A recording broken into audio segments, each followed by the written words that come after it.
Good morning! Magluluto na naman ako ng ulam ng aking apo. Mga langga, ito yung paborito niya, kaya ito yung palagi kong niluluto, ang tinolang manok. So, luto tayo.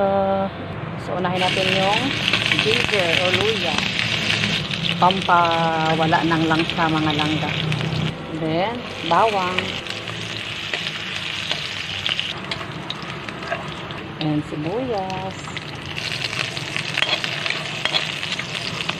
Ilagay yung chicken. Then, halo-hayon lang ng konti. Hayaan lang natin lumabas yung sarili niyang mantika. So, yan. Lumabas yung sarili niyang mantika, mga langga.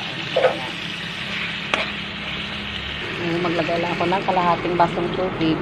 Then, pakuluan. So, kumulo na. Maglagay ako ng konting asin. Maging sarap.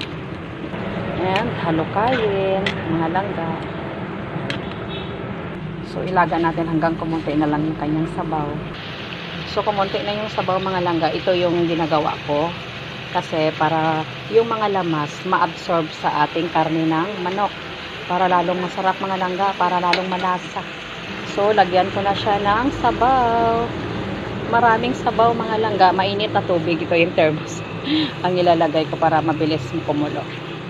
Maraming sabaw, mga langga, kasi paborito ng aking apo ang sabaw. Naku po. So, pakuluan lang.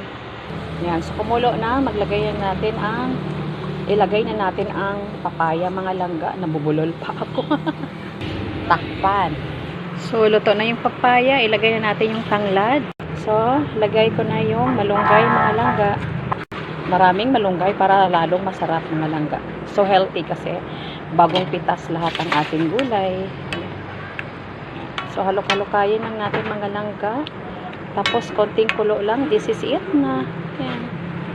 So, this is it na, mga langga, yung aking tinulang manok. So, happy tummy na naman yung apo ko nito, mga langga. So, yummy. Yan. Thank you for watching, mga langga. Pwede nyong gayahin yung the way na pagluto ko. So, God bless us all. Sarap. Mas masarap ito, mga langga, pag Bisayang manok or native chicken ang ating ginawang tinola. So, God bless us all. Mwah mwah.